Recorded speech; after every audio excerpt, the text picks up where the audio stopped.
You must realize that there are millions of people in India who love your tradition, who love your culture, your religion, your history, the fact that you are who you are.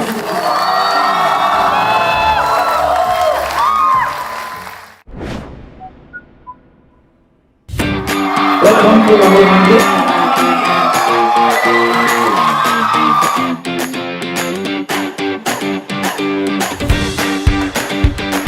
First time I saw Mr. Rahul Gandhi, you were the cutest boy I ever saw.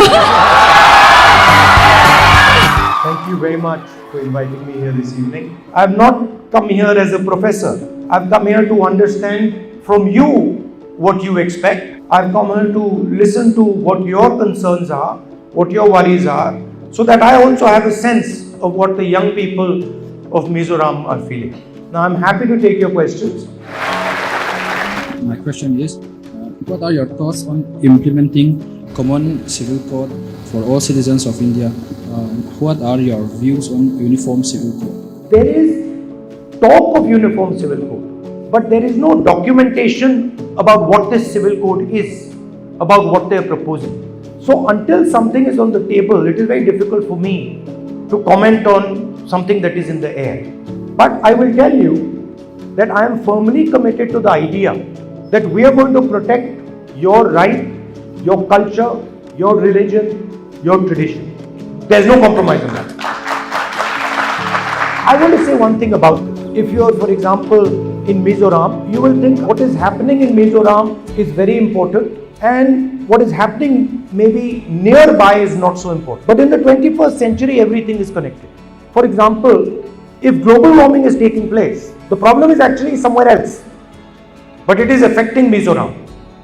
In the same way, it's important for you to understand that a lot of the problems that you're facing, the problem also lies outside. I would like to ask you this question regarding your recent visit to Manipur.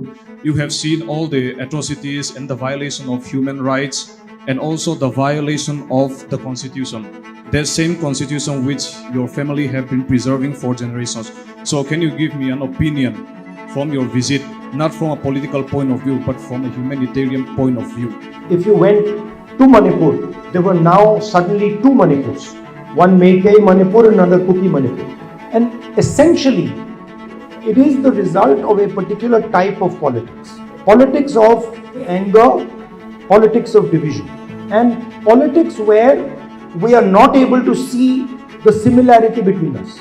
That we only see the difference between us. And clearly, there was an element there of the BJP wanting that type of thing to happen. It didn't just happen on its own.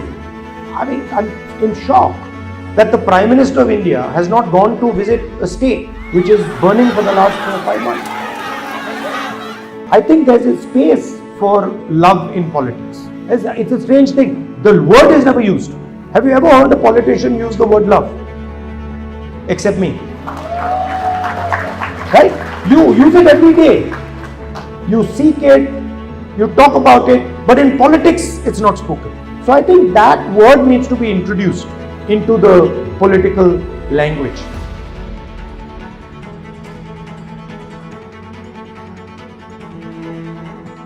Hello sir, Namaskar. What is your perspective on the National Education Policy 2020 and what aspect do you believe need further refinement or improvement in? In my view, the education policy is trying to distort what knowledge is, what Indian history is, what Indian culture and Indian tradition is, and tries to impose one idea on India.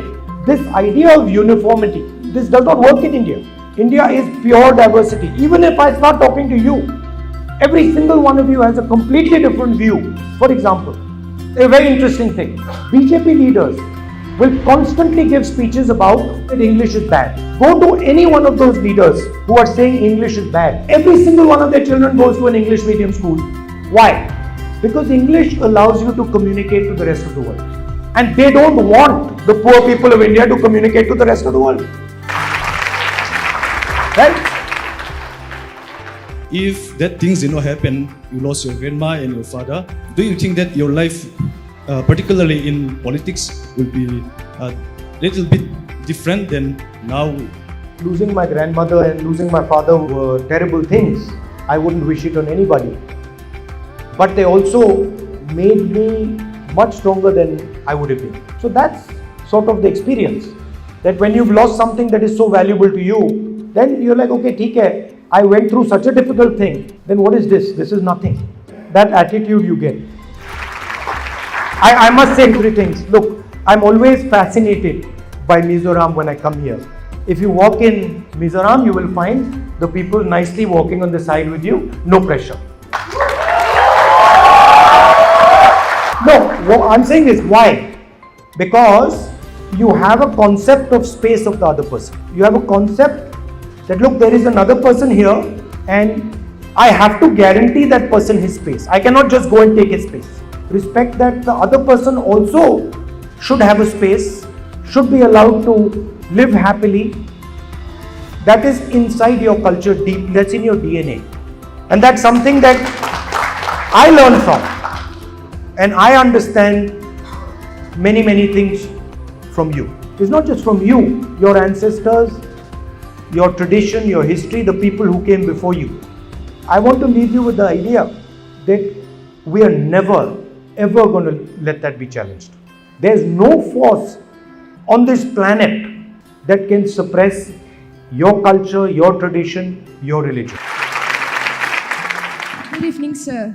My question is, outside of your political role, what's a book, a hobby, or a life experience that has had a profound impact on your perspective and approach to leadership? Can you share how it has influenced your journey in public service? Many different things influence me.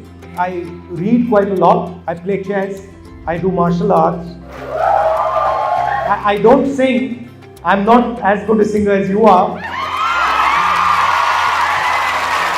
Rahul ji, I wish you that next time your visit will be after your prime ministership.